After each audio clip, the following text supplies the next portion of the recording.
And let's go on to our guest. And I'm delighted to have him. Now, Kenneth Timmerman has written, pretty big stuff. Time, Newsmax, American Spectator, on the right, there you go. He currently lectures on Iran at the Pentagon's Joint Counterintelligence Training Academy, JCITA. That is who Kenneth Timmerman is. All right, Ken, let's start with you want to talk about the new book that Hillary Clinton doesn't want you to read. What book is that? Well, it's my book, Deception, the Making of the YouTube Video, Hillary and Obama Blamed for Benghazi, and it is the story of a cover-up. It's a story of how they consciously crafted a total fiction that a YouTube video, something on the internet, was responsible for the deaths of 4 Americans in Benghazi, and they did it, in fact, the very night of the attacks, when they knew the information was false, they knew there were no protests in Benghazi, and, as I show in the new book, they also knew that the American news outlets that they had leaked information about this video to were pointing to a YouTube site that had 405 views, so clearly nobody had seen it on the night of the attacks. This is Cindy Lee Garcia, a new name to most of us. Who is she? Cindy is the actress in this film. She had taken a bit part in a film called Desert Warrior, which she didn't think had anything to do with Islam or Muhammad. They never spoke about that on the set or with the producer. And she woke up on the day after the Benghazi attacks, her face all over television, and the President of the United States, the Secretary of State, blaming her for the deaths of 4 Americans. Now, she's a patriot. She's a pastor of a small church. She saw that, and she just said, wait a second, that's not me, and that's not the film that I acted in. And so she went out in the... Go ahead. Was she charged? No. She was blamed in the court of public opinion, if you wish, and then the Muslims, the outraged Muslims, started to call her in the middle of the night, send her Facebook messages threatening to murder her children, and everybody associated with her. She had to move her church. She had to actually step down as pastor, and a nightmare for her began. And I tell that story in the book, what actually happened to Cindy and how she tried to fight back. How did she try and fight back?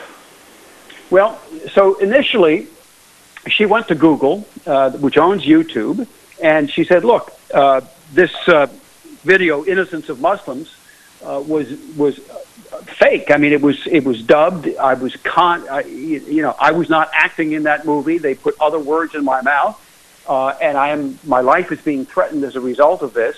Would you please take it off the internet? And YouTube does it. They do this all the time, right?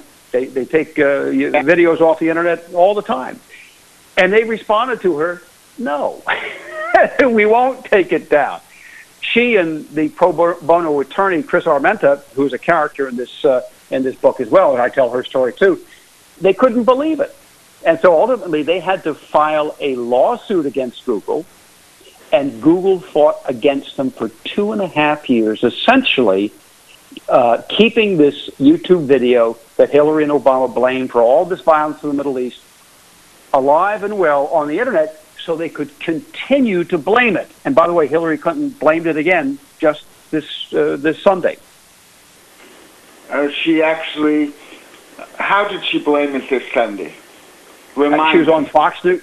She was on Fox News Sunday with Chris Wallace, and the subject of Benghazi came up, and she said, well, there was this video. And he said, well, yeah, but everybody knows the video had nothing to do with the Benghazi attack. Yes, but it was responsible for all this violence against our embassies around the Middle East. Now, it was responsible for violence later on, and that's where she gets to conflate, to confuse the two things. That's part of her deception. They needed to keep that video alive so they'd have a story later on to confuse the American public. And I'll get to later on why they were trying to confuse us. but they needed to confuse the American public with this deception. All right, now you're, of course, blaming Hillary for Benghazi and not the video. I assume I got that right. Absolutely right. All right. Expand, would you? Yes, the Benghazi attacks were a coordinated terrorist attack. And that was one of the things that both Hillary and Obama did not want to talk about. They didn't want that to get out into the public. They were 56 days away from the presidential election. And remember, their narrative at that point was, Osama bin Laden is dead, GM is alive. So the terrorist threat in their election narrative was over, or at least drastically reduced. So to have a U.S. diplomatic facility attacked in a coordinated terrorist assault, 4 people die, 4 Americans die, would be a terrible blemish on their record. And they made a decision the very night of the attacks to deflect and deceive rather than tell the truth to the American public. They could have told the truth, and frankly, I don't think it really would have damaged them that much. But their instinct, and this is... Go ahead. Before you go on, I know I'm getting a bit confused. The common story is that Obama and Clinton were in the White House press room watching the attack live. And she gave the stand-down order. They were about to be rescued, I believe it was a naval force. It was Hillary who told them, no way, don't go in there. She gave the order to stand down and have Ambassador Stevens and the other 3 essentially murdered, right? Well, the ambassador and Sean Smith were killed within the 20 minutes of the assault. And I think everybody at this point, we have the testimony of the security officers working for the CIA, the former Navy SEALs, and others.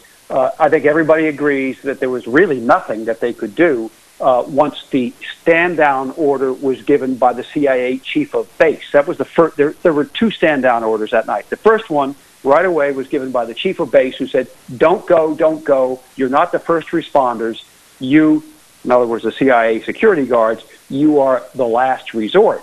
And he kept them waiting for about 20 minutes, and in that time, the ambassador and Sean Smith were killed. Later on, that attack morphed. They all went back from the diplomatic facility eventually. They went back to the CIA annex, which is about a mile away, and the attack continued all during the night for 13 hours. And it was during that time that Hillary Clinton was in a 2-hour secure video teleconference with White House political hacks, where they decided to do 2 things. Number one, to slow down and eventually stop, so stand down, the military response. They didn't want to have a military response going to Benghazi. And number 2, to blame it on the YouTube video.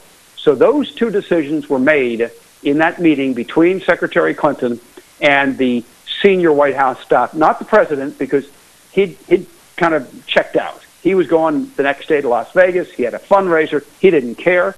People were under attack. It wasn't his job. It was Hillary. She was Secretary of State. It shows his utter callousness. But he wasn't there. It was his top staff and Secretary Clinton who made those 2 decisions. No military forces into Benghazi to rescue our people under attack, and blame it on the YouTube video. No, I know. I got that, and that's your book, and we'll talk about that shortly. But why? Well, she let Americans slaughtered.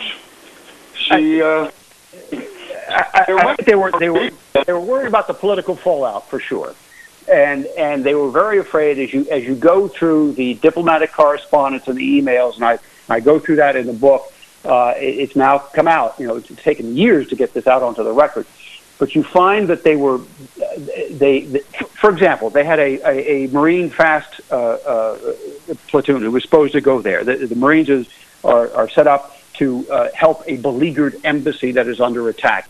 They had them go from one station to another station in Europe, in Rota, Spain. They were sitting in their aircraft for 6 hours. They changed out of military combat uniform into civilian clothes, back into combat uniform, into civilian clothes 4 times because the State Department was upset that they would come in there, guns blazing, boots on the ground, and they did not want that. So it was all about image. That's, you got to have a better one than that. Look, I'm going to quote you right now, and I'm boosting you here.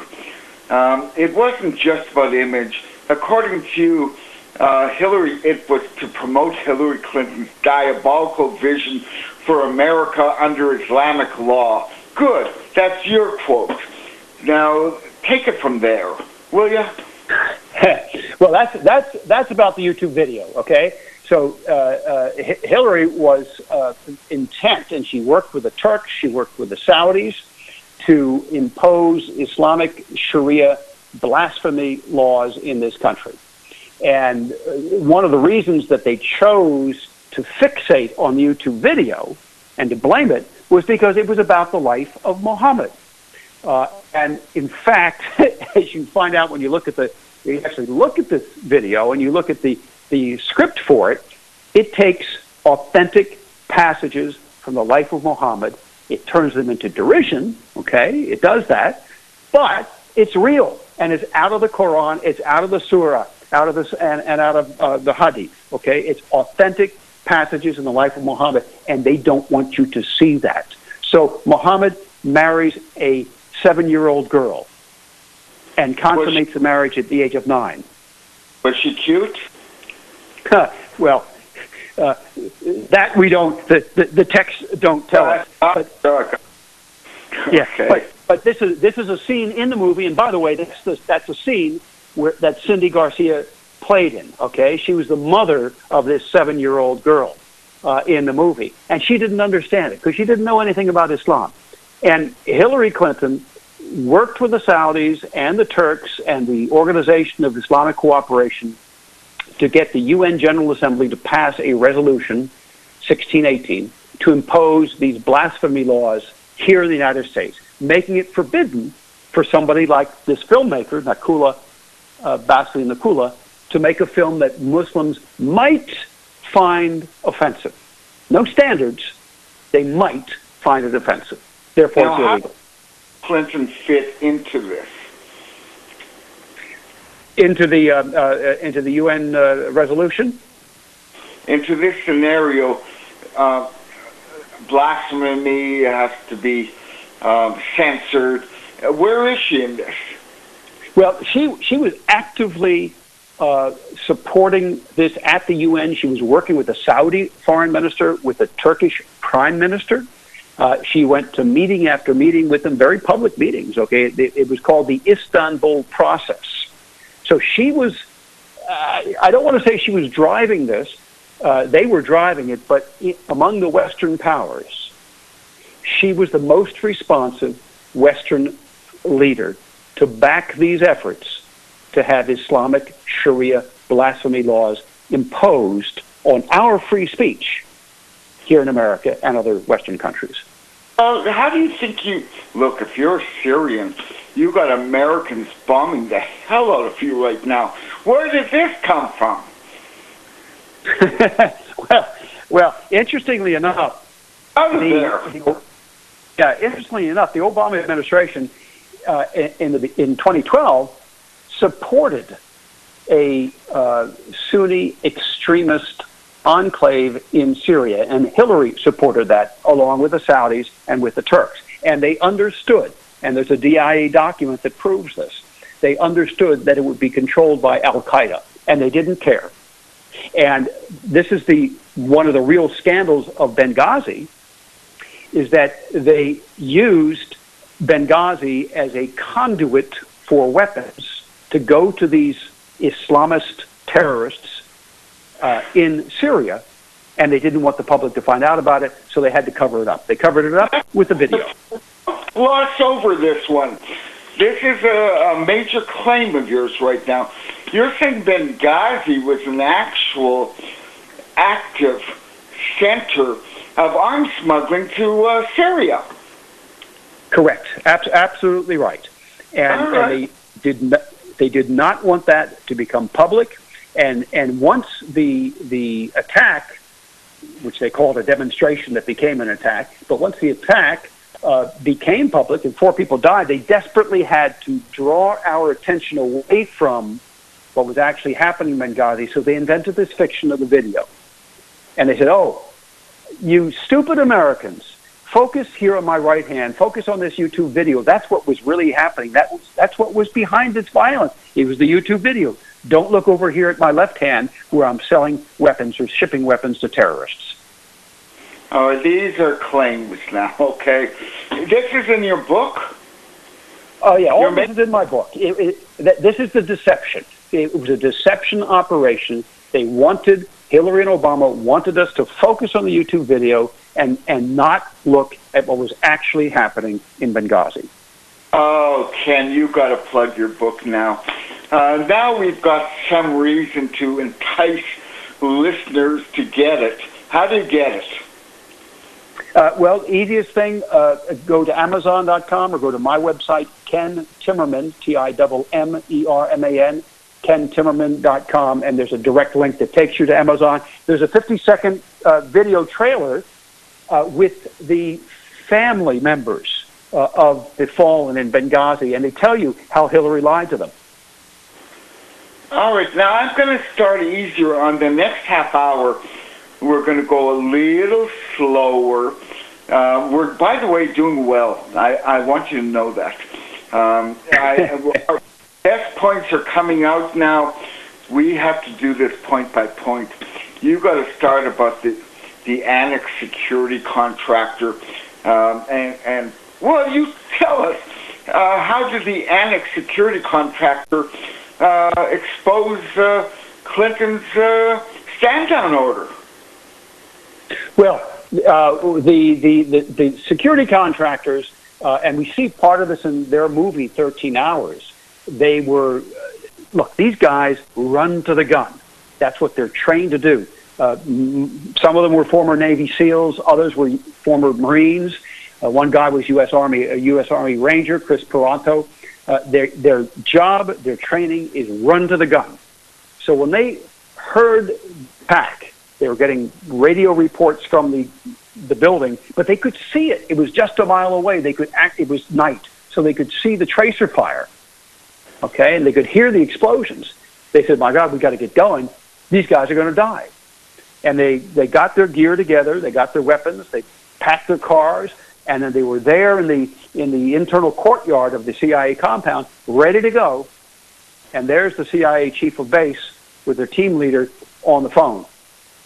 And so one of the guys from the team in the car that goes up to them and say, hey, we got to go, they're going to die. And they say, no, you got to stand down. And I think it was I can't remember which one. I think it was John Teagan who related that particular story. But they were furious. And ultimately, they made the decision to defy orders not to go. But it took them, they were sitting there for 20 minutes. And in those 20 minutes, the ambassador and Sean Smith were killed. All right, that's not a simple story. Okay. What's your website? Let's get your website. And you read January 13, 2016, the Benghazi stand-down order exposed by the security contractors. Once again, plug yourself. Yeah, it's KenTimmerman.com, KenTimmerman.com. And you also, in addition to the book, you've got links to many of my news articles that I do, columns that I do in various places. All right. Now, this is important stuff, and it's original research. You better be right, okay? I got to tell you, I'm standing by that you are. Look, you've got a book. It's an important book, and I trust you. Deception, the making of the YouTube video, military and Obama blamed for Benghazi. Now, once again, you're back in Libya bombing Succa, I think is the name of the place you're bombing. Like we're ever going to go to Succa. But you're back in there. How do you figure that? What's going on? You're back in there. Yeah, that's right. Obama has announced this new bombing campaign in Search, which is the capital of ISIS, if you wish. Ironically, it used to be Gaddafi's capital. I've been there. And, it used to be Gaddafi's capital. This is, places where the oil industry is very big in Libya. It's an oil export terminal, among other things. And ISIS has taken it over. You're going to be cut off in 1 second, and I'm going to prevent that because we're coming back in 3 minutes, and we're going to expand on your book, and I think it's relevant. You've got yourself a war in Libya again, and if you could make any sense of it, I'd appreciate it a whole lot.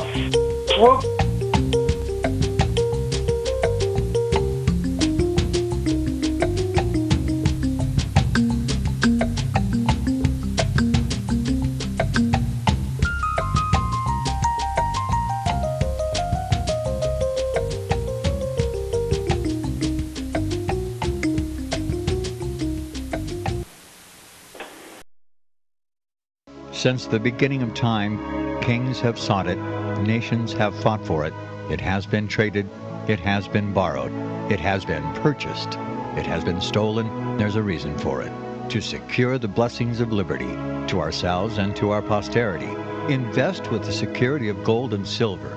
Call Discount Gold and Silver Trading at 1-800-375-4188 or visit discountgoldandsilvertrading.net. Listen to Financial Survival with your host, Melody Cedarstrom, right here on FirstAmendmentRadio.com at 4 p.m. Eastern or 1 p.m. Pacific Time. Visit discountgoldandsilvertrading.net or call Discount Gold and Silver Trading at 1-800-375-4188. Toll free, 1-800-375-4188.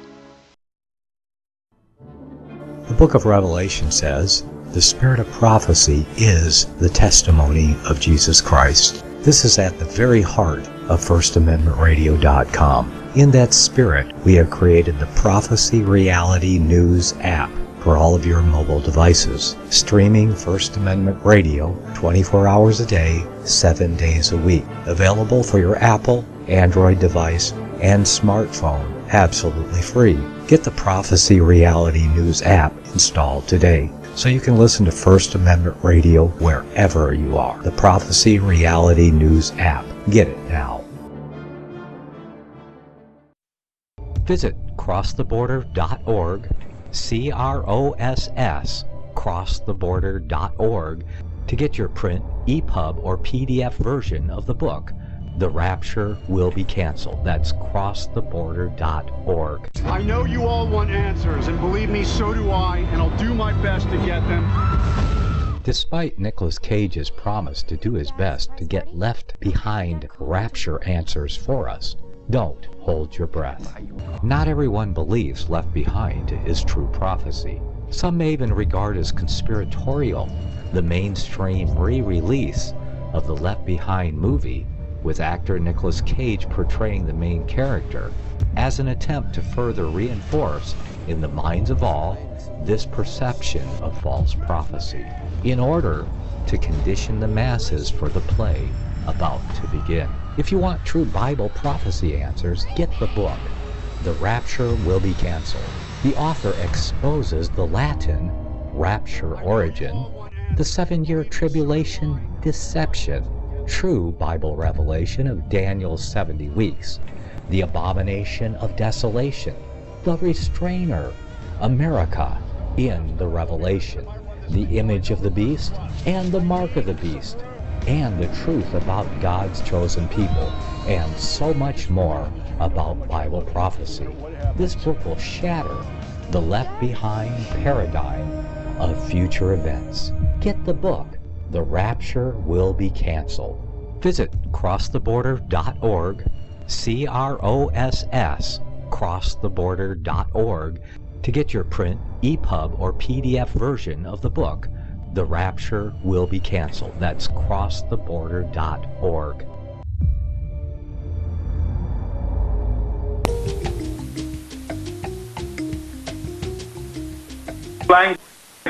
Are at lulu.com. That's www.lulu.com.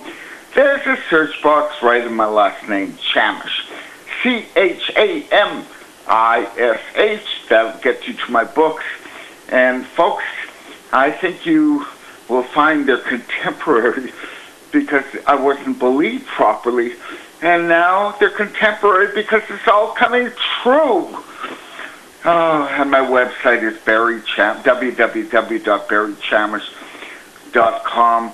All right, get ready, Kenneth. I'm going to grill you. You ready? Sure.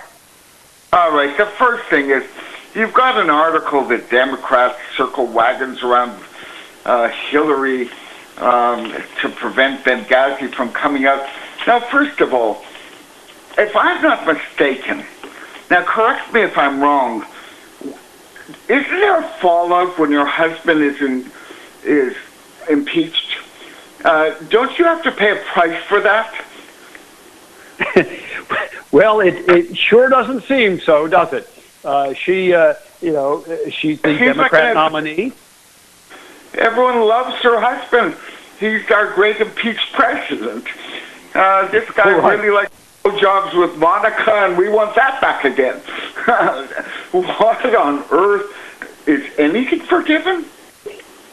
Well, you wonder. You really wonder. And people forget Bill Clinton also sold off our military technology to Communist China. Leave Monica aside, although that's going to be a problem if he becomes first husband, right? What's he going to do to all the White House interns again? But he sold off military technology to Communist China. And Hillary, with Obama, just trial before Congress, was found guilty and impeached. Now, where is that? Why isn't that remembered? Why is he people have short memories, and part of Donald Trump's challenge in this election is going to be to remind people who lived through that period and to tell people who did not, people like my children who are in their 20s and their 30s, to tell them exactly what the world was like when you had a President Clinton who was impeached. And just one scandal after another. That's what they're headed for if Hillary comes into the White House. And once again, you're bombing Libya. So basically, old folks have come home. Nothing's changed. Right. We're bombing Libya. In 2011, the United States, for no strategic reason whatsoever, decided to bomb Libya to get rid of Gaddafi, who had in fact become our ally in the war on terror. Barry, I was actually in Tripoli. I was the first American who was not a U.S. government employee, so the first civilian allowed into Libya in 2004 when we lifted the travel restrictions because Gaddafi was coming around to our side. And I got there a little bit after midnight, and it was an extraordinary thing. I actually watched U.S. government contractors put Gaddafi's uranium enrichment centrifuges, his nuclear weapons production capability, onto a U.S. freighter in Tripoli Harbor and then watched it set sail back to the United States. Gaddafi gave up his WMD program and helped us against Al-Qaeda. Oh, that wasn't a good thing. Okay. All right. I didn't hear what you said. Wasn't that a good thing that he gave up his nuclear capability? Wasn't that part of the deal, the friendship-making routine, we'll give up our nukes? It was a great thing, and he became an ally, and it was a terrific victory for President George W. Bush that he never really took credit for. For the life of me, why we would turn around 7 years later, and make him an enemy again is beyond me. There's no strategic sense to it, but that was Hillary's policy. It was Obama's policy. Look, I'm going to do a little, pissed, and then you've got my elbow in your ribs and say what happened in Turkey has got Israel's fingerprints everywhere, and the Turks are saying so. All right, just to let you know this. Erdogan, some coup, that was the crappiest coup I've ever seen, didn't last 20 hours, all right? But this priest in Pennsylvania, Yeah, I can tell you. I can tell you, Barry. There are reports that Erdogan was tipped off by the Russians, and the Russians had intercepted communications among the coup plotters. The coup plotters missed him by 1 hour at his hotel. He was tipped off. He left the hotel. They sent special forces there, rappelled down the hotel to get him, and missed him by an hour. They moved up the coup. It was supposed to take place at 3 o'clock in the morning when things like that should happen, so people wake up the next day and it's done. Instead, they moved it up because of they realized there were intercepts. They moved it up to 9 p.m. So Erdogan was able to call people out onto the streets, and that's basically what forced it. That one out.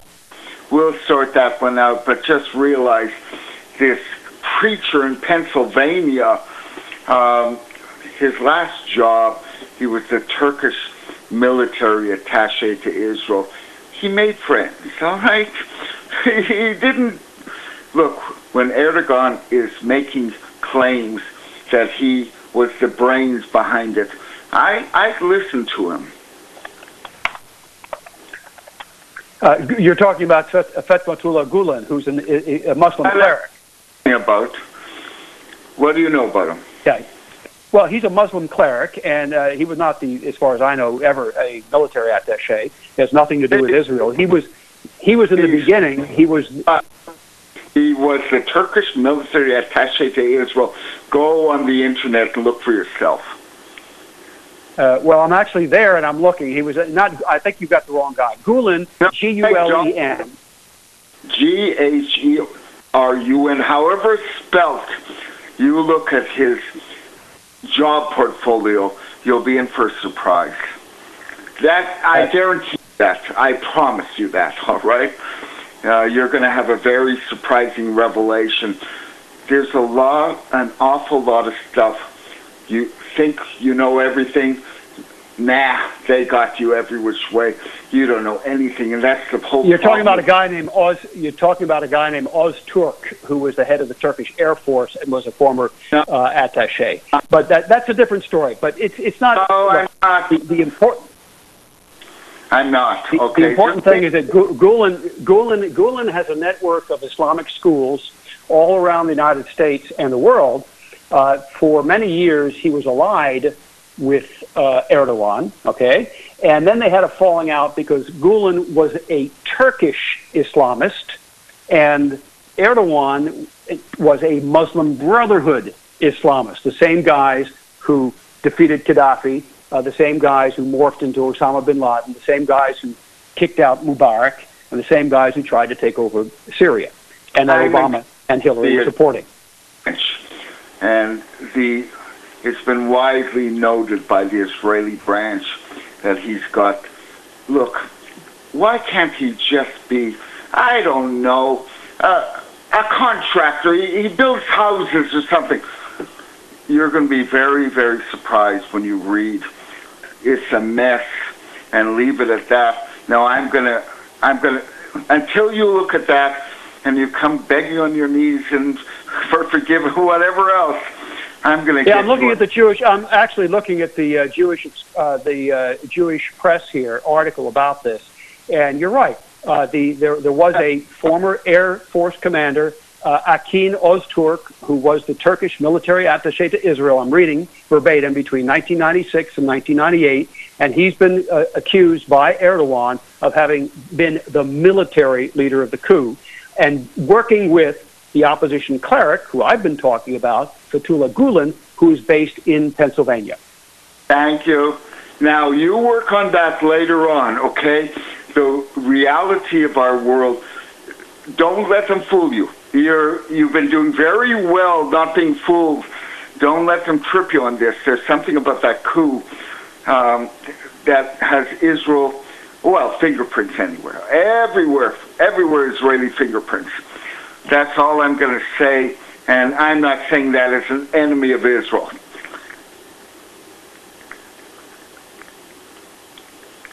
Did that sink in? Yeah, no, I heard you. Go ahead. So what's your question? All right, leave that be. Get a hold of me after the show when you've started this out well, and maybe we can take a step forward. Maybe. Look, you're making a claim here, and I'm going to hold you to it, whether you like it or not. You wrote an article. You got a document released on Iran's involvement in Benghazi. Where was Iran in this? Well, the Iranians were on the ground in Benghazi from the very beginning of the uprising against Gaddafi in February of 2011. We know that because, well, actually, I first learned it by accident. I've been doing this kind of thing. I've been working security affairs and foreign policy terrorism for 30 years. All right, I was in Beirut during the 1982 war. I was taken hostage by Fatah, by PLO. I was there when the embassy was blown up in 1983. Okay, so I've been doing this for a long time. The contractor, I had friends who were contractors in Benghazi in February of 2011 who were sending me text messages and emails saying, hey, you ought to see the Iranians that are running around here. And we went back and forth on this, and it turned out that the Iranians had a very significant paramilitary presence right in the beginning. Now, when a couple weeks before the Benghazi attacks, there was a Red Crescent team. This is the Islamic version of the Red Cross that was sent to Benghazi, ostensibly on a humanitarian mission. They were there for a day and immediately kidnapped, taken off the streets. Oh my gosh, terrible thing. They didn't reappear until 3 weeks after the Benghazi attacks. They take a quick picture. I have the picture on my website at kentimmerman.com, so you can actually see these guys. And then they were flown back to Iran, and nobody hears anything more about them. Well, it turns out, and I know this from first-hand sources on the ground in Benghazi, from the head of the security detail for the ambassador in Tripoli, who I debriefed extensively, and also from Iranian defectors from Iranian intelligence organizations. It turns out that the head of that team, of that Red Crescent team, was a major general named Mohsen Rabbani in the Revolutionary Guard's Quds Force. And his real job was to supervise the attack to come against the U.S. consulate, U.S. diplomatic facility in Benghazi. Why? Because they wanted to bloody our noses in Libya. Second of all, they wanted to shut down the arms pipeline. Remember, this is how we started this show. The arms pipeline that the U.S. was supporting to the anti-Syrian government rebels in Syria, because Iran was backing the Syrian government. So they wanted to shut down our arms smuggling. The best way to do that was to kick us out of Benghazi. How do you do that? You attack us. They'd done it before. They did it in Beirut, and it worked. Motive? That was the motive? Of the that was the motive. Your ambassador? That was the motive. Yeah. So you are, in that case, you are blaming the Iranians. Absolutely. And you'll see at the end of a deception, there's a new document which we got released through the Judicial Watch, got released through the Freedom of Information Act, which is a report to the head of the Defense Intelligence Agency 2 weeks after the attacks. Now, he had sent them a request, tell me everything you know. This was in the subject line, and this is the part isn't clear, it's in plain English. Tell me everything that you know about the involvement of Al-Qaeda and the Iranian Revolutionary Guard's Quds Force in the attacks. And so the report that we got from Freedom of Information Act has 9 pages. It's heavily, most of it is completely blacked out, but we see his request. Tell me everything you know about the Quds Force in the Benghazi attack. So we know that there was a lot. There's 9 pages of it, all of it deleted. Redacted. All right, folks, this is very serious research, and Ken is no dummy. He knows how to research. So I want you to, just once more, tell people to get the book. And I want to remind you people, we for 1 week are at www.libertyarchives.com in case you missed it. One more time, Ken. So it's kentimmerman.com, TIMMERMAN.com. Information about this book, Deception, I've got lots of documents that I put up online that you can read, as well as links to other articles that I do, my columns. I want to add a really good plug. By the way, I remember this guy from Watergate. He's a senator. His name was Jim Inhofe.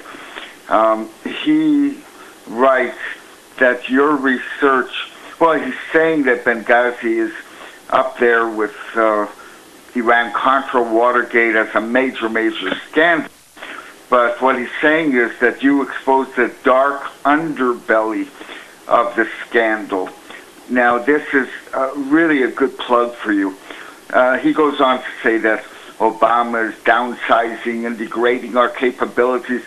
That, I think, the story, we both got to dive into what happened in Turkey, and you'll find a bigger downsizing going on. I mean, we're being fooled every which way, but that's one very good plug. Well, that's right. James Inhofe is a senator from Oklahoma, a tremendous American, a great patriot. He was head of the Armed Services Committee, so he knows what he's talking about. His point, and I spoke to him at length about Benghazi, was that, you know, there were no forces on alert because there were no forces available. We had downsized so much our military that we just did not have the footprint that we used to have.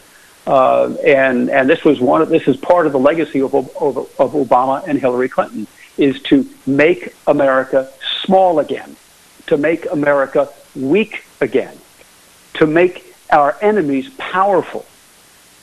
Very damaging. Well, no, what you're claiming is your leadership are helping them. That's the issue here.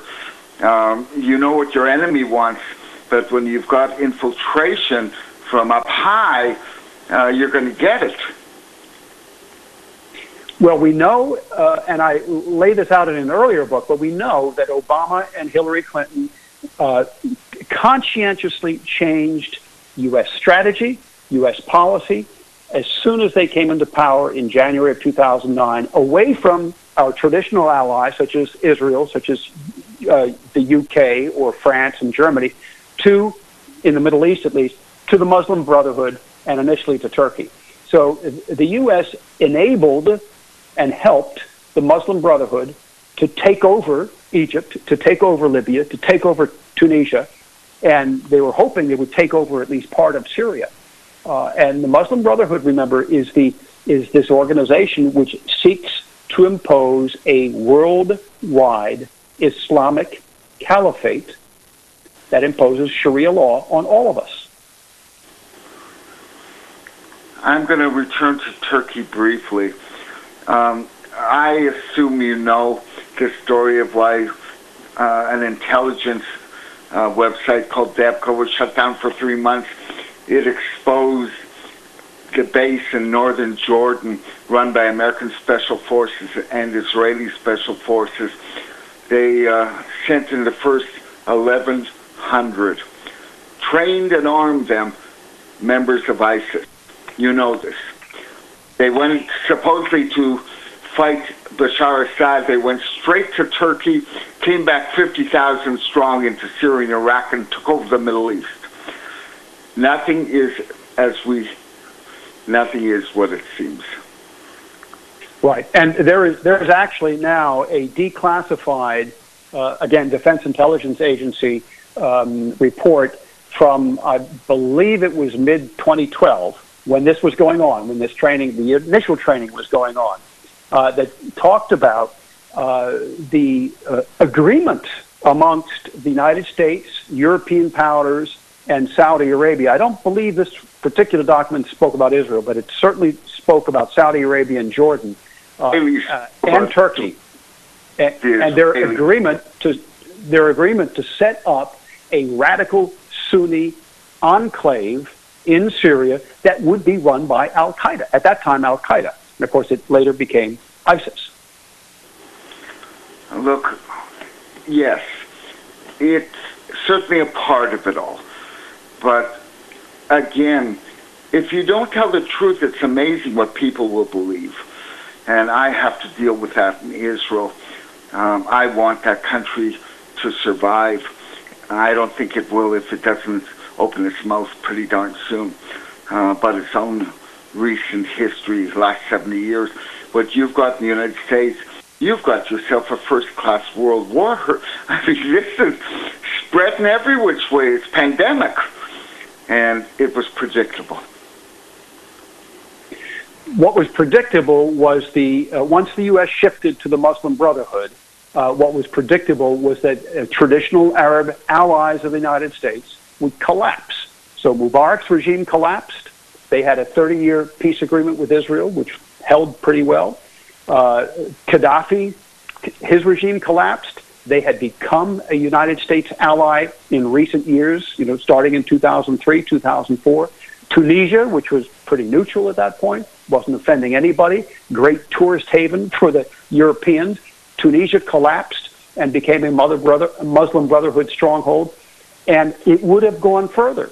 That was what was predictable once Obama and Hillary shifted our alliances and decided to support this radical Islamist group, the Muslim Brotherhood. How come at this Democratic convention, which, by the way, Hillary won, and whatever this farce of an election means, she's going to win it, how come no one got on the podium and said, Hillary, tell the truth about Benghazi, we have to know? How come it was hushed up so well?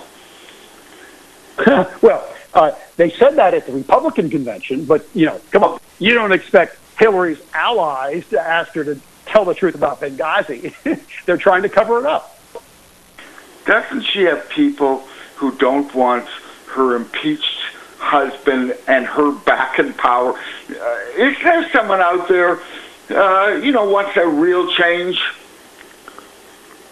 I think the American people want a real change. I've seen this on the ground. I live in Maryland, which is a so-called blue state. And, I went to a Donald Trump rally to see what that would be. And there were Republicans, Democrats, and independents there. It was a pretty broad swath of the population, and it was packed. People are fed up. They're fed up with the lies of the politicians. I think those of us who are old enough to have lived through the Clinton administration know very well the kind of chicanery we would get should, God forbid, Hillary become the president. Lies and deceit and deception, just as the title of my new book, from day one until the end. So people want the truth. They want a truth teller, and they want an end to this politically correct nonsense that we're being fed day in and day out by the national media. Well, so far you're not heading in that direction, all right? Oh, gosh. But it's really a pleasure talking with someone normal like you. It really makes a difference in my life, I want you to know. Let's finish off. You're CEO of something I've never heard of, and talk about the Council for Democracy in Iran. And when we go off the air, you look into the connection between Israel, Turkey, clerics, and all this stuff. It ain't pretty. It really isn't. But let's talk about your foundation. So about 20 years ago now, I worked with a number of human rights activists and an Iranian cleric, a dissident cleric, to set up the Foundation for Democracy in Iran. The website is Iran.org. It's pretty simple, Iran.org. We don't have any money at this point, so we're not that active, but people know about us. Iranian activists know me as an honest broker. I've worked with just about every opposition group over the years. I've been, for example, in the military camps in northern Iraq where Iranian Kurdish guerrilla fighters are training. I've been there a couple of times, and they do just absolutely amazing things. They have half of their force is women and young women. I have some of those pictures on my website, so you can see that on my bio page at kentimmerman.com.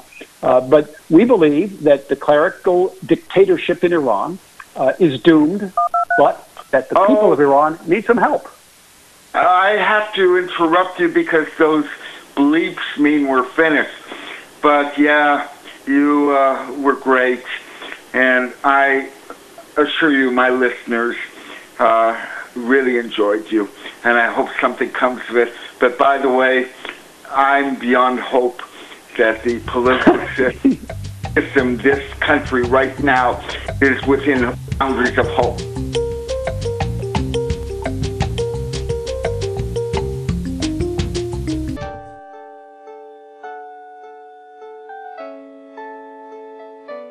The program you are listening to is 100% sponsored by you, the listener, on this First Amendment Rights Media channel.